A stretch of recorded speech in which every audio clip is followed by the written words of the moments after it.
Hello everyone, मेरा नाम मोहम्मद माद राजपूत है। मैंने नीट 2024 में 715 मार्क्स स्कोर किए, ऑल इंडिया रैंक 61 के साथ। मुझे पता है मेरा इंट्रो बहुत ज़्यादा बोरिंग होता जा रहा है दिन पे दिन, बट आज बात कर लेते हैं।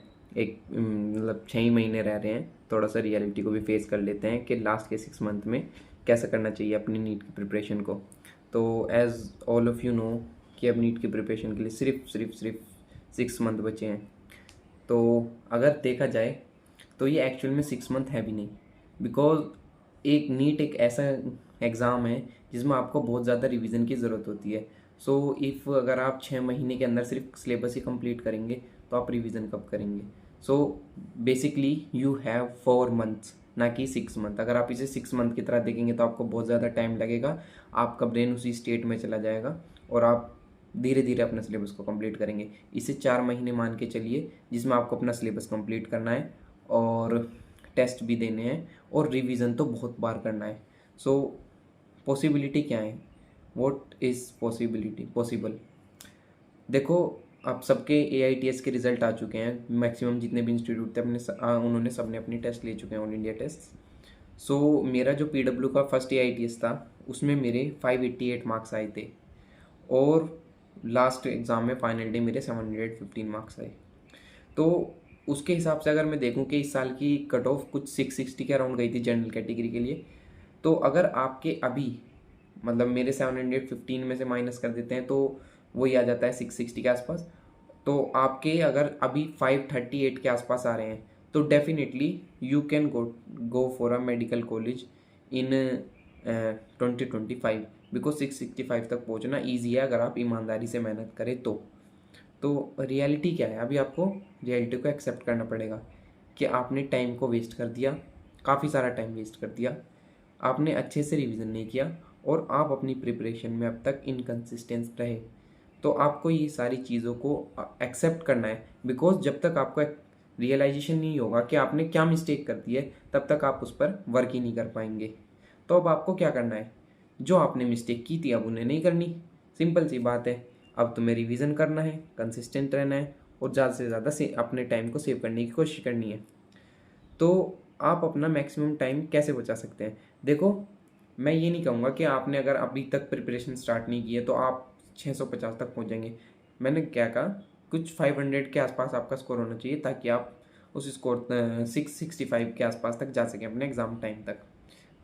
बहुत एक्सेप्शनल केसेस में ऐसा हो सकता है कि हाँ आपके थोड़ा कम स्कोर है, 300 350 400, तो आप सेलेक्ट हो जाएं। बिकॉज नो गिव अप, ये जो एटीट्यूड है ये आपको ले जाता है सिलेक्शन की तरफ। सो अब आपको क्या करना है, देखो ज़ीरो से स्टार्ट मत करना। बिकॉज अगर आपका कुछ स्कोर आ रहा है, जैसे आपका basic math, vector, 1D 2D ये चैप्टर्स कंप्लीट है, तो उन्हें उनका रिवीजन तो करना है। बट ऐसे नहीं है कि आपने उसका फर्स्ट लेक्चर से लेकर 10th लेक्चर तक एक ही चैप्टर को करके, ऐसा नहीं करना है। आपको उन्हें उसके क्वेश्चंस वगैरह को रिवाइज करना है और उसे स्ट्रॉन्ग कर लेना है बस। और जो आपको अगर टाइम बचाना है तो आपको शॉर्ट नोट्स या फिर फ्लैश कार्ड यूज़ करने हैं। जैसे शॉर्ट नोट्स मैंने अपने खुद बनाए थे, तो उससे मुझे क्या फ़ायदा हुआ कि मुझे ज़्यादा से ज़्यादा क्वेश्चन प्रैक्टिस का टाइम मिला, क्विक रिवीजन हुआ मेरा, और क्या कहते हैं, ईजीली जो था मैं उसे चैप्टर को रिकॉल कर पाता था। तो अगर आपको अपने आप शॉर्ट नोट्स नहीं बनाने आते तो आप फ्लैश कार्ड्स बाय कर सकते हैं। मेरे पास फ्लैश कार्ड रखे थे, मैं आपको दिखा देता हूँ, wait a minute. 2 seconds later. तो मेरे पास ये रेंचो रिवीजन की तरफ से कार्ड्स आए हुए थे, फ्लैश कार्ड्स। इससे क्या होता है कि ये ना बहुत ज़्यादा पॉकेट फ्रेंडली होते हैं। जैसे मैं दिखाता हूँ कि आप इसे इजीली अपनी पॉकेट में रख सकते हैं और कहीं भी लेके जा सकते हैं। तो इससे आप इजीली जल्दी जल्दी टॉपिक को रिवाइज कर सकते हैं। ये साइंटिफिक रिवीजन पे बेस्ड होते हैं। तो इसमें जो इन्फॉर्मेशन है वो आपको बहुत ज़्यादा कंप्राइज फॉर्म में मिल जाएगी। देखो यहाँ पे इसका इंडेक्स दे रखा है, तो आप इसके चैप्टर्स को देख सकते हैं। तो इन्फॉर्मेशन आपको कंप्लीटली जो भी है इस चैप्टर के बारे में इंपॉर्टेंट जो भी है वो आपको कंप्राइज फॉर्म में मिल जाएगा और ये मैक्सिमम सिलेबस को कवर कर लेंगे। और देख ही सकते हैं आप, ये कलर्ड है, तो इस वजह से आपको इनको पढ़ने में इंटरेस्ट आएगा और ये थोड़े इंटरेक्टिव भी हो जाएंगे। और जो इन ना फ्लैश कार्ड्स होते हैं ना, वो ना एक्टिव रिवीजन पे बेस्ड होते हैं, क्योंकि आप उनमें जब देखेंगे ना तो वो आपको ट्रिगर करेंगे कि आप उस फॉर्मूला को, उस कॉन्सेप्ट को याद करें, उस क्वेश्चन को याद करें, ना कि बुक्स की तरह कि वो थोड़ा सा बोरिंग हो जाता है। और इसमें ना आपको स्पेस रिवीजन के लिए टाइम मिल जाएगा। लाइक आपने इसे पॉकेट में रख लिया और एक चीज़ पढ़ी, लाइक ये वाला चार्ट आपने देखा, इसे 20-30 मिनट्स बाद दोबारा से आपने देख लिया, तो आपको स्पेस रिवीजन मिलेगा, जिसकी वजह से आप अपने टॉपिक को दोबारा दोबारा रिवाइज कर पाएंगे ईजिली। और आप लोग तो जानते होंगे, जो मेरे शॉर्ट नोट्स हैं वो मेरे टेलीग्राम चैनल पे फ्री में अवेलेबल है। आप उन्हें वहाँ से जाके देख सकते हो, रिफ़र कर सकते हो कि शॉर्ट नोट्स को कैसे बनाना है। बट मैं हमेशा रिकमेंड करूँगा कि आपके अपने खुद के शॉर्ट नोट्स बेस्ट रहेंगे। मेरे से आप सिर्फ आइडिया ले सकते हो कि शॉर्ट नोट्स को कैसे बनाना है, और वो आपको फ्री में मेरे टेलीग्राम चैनल पर मिल जाएंगे। सो आ जाते हैं, अब बात कर लेते हैं कि टेस्ट के बारे में। बिकॉज नीट के लिए टेस्ट एक कंपास का काम करते हैं, तो आपको बहुत सारे टेस्ट देने हैं। अब आप तो थोड़ा पीछे रह चुके हो, मतलब बाकी स्टूडेंट के मुकाबले में अगर आपके मार्क्स कम है, सो अब आप क्या कर सकते हो, क्योंकि अब आप मिस्टेक्स को अफोर्ड नहीं कर सकते। बिकॉज एक छोटी सी मिस्टेक आपके सिलेक्शन को ख़त्म कर सकती है। सो आपको क्या करना है, देखिए कि एक तो होता है पार्ट टेस्ट और दूसरा होता है full syllabus test.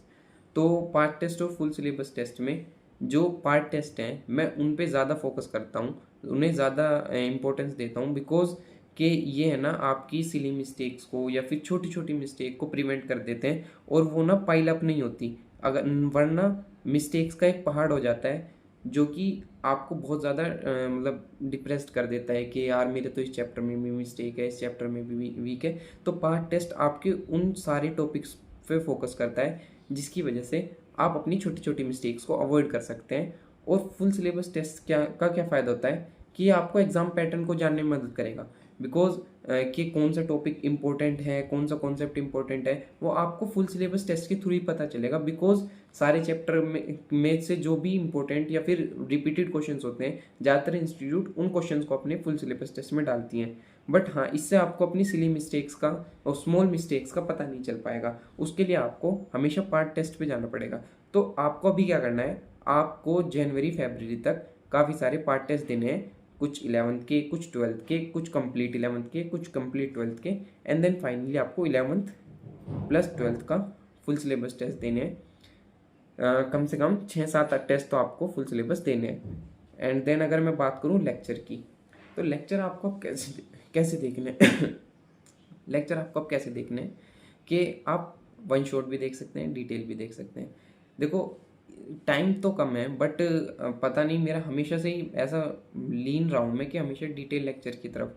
One shot को मैं इसलिए थोड़ा कम प्रेफर करता हूँ क्योंकि ये थोड़े टाइम का डोपामिन दे देते हैं, और उसके बाद आपको लगता है कि मेरा चैप्टर तो आ गया, बट आप 6-7 दिन बाद देखते हैं तो आप भूल जाते हैं। तो अगर आप टाइम मैनेजमेंट कर पा रहे हैं, अपना जो सिलेबस चल रहा है उसे थोड़ा सा कोप अप कर पा रहे हैं, प्लस रिवीजन के लिए टाइम निकाल पा रहे हैं, तो आप डिटेल लेक्चर की तरफ जाने की कोशिश करना। और जो आपके वीक चैप्टर्स हैं, चाहे आपके पास टाइम हो या ना हो, आपको अपना ज़बरदस्ती टाइम निकालना है। आपको वीक चैप्टर्स के लिए डेफिनेटली डिटेल लेक्चर करने हैं, वन शॉट की तरफ नहीं जाना। तो वन शॉट को आप अपने रिवीजन के लिए देख सकते हैं। अगर आप कोई चैप्टर भूल रहे हैं तो रिवीजन के लिए देख सकते हैं, या कोई चैप्टर आपका पहले से स्ट्रॉन्ग है, या वो चैप्टर जनरली ईजी, कुछ चैप्टर्स ईजी होते हैं तो उनके लिए आप वन शॉट को रिफ़र कर सकते हैं। तो इस वीडियो में मैं आपको सिर्फ इतना ही बताना चाहूँगा कि आप अगर अभी भी कंसिस्टेंट होकर और आप 500 प्लस वाले अभी स्टूडेंट हैं, तो डेफिनेटली बिना डिप्रेस हुए आप अपना सिलेक्शन तक ले जा सकते हैं। बट आपको कंसिस्टेंस डिसिप्लिन रहना पड़ेगा। सो इस वीडियो में इतना ही, मिलते हैं किसी अगली वीडियो में।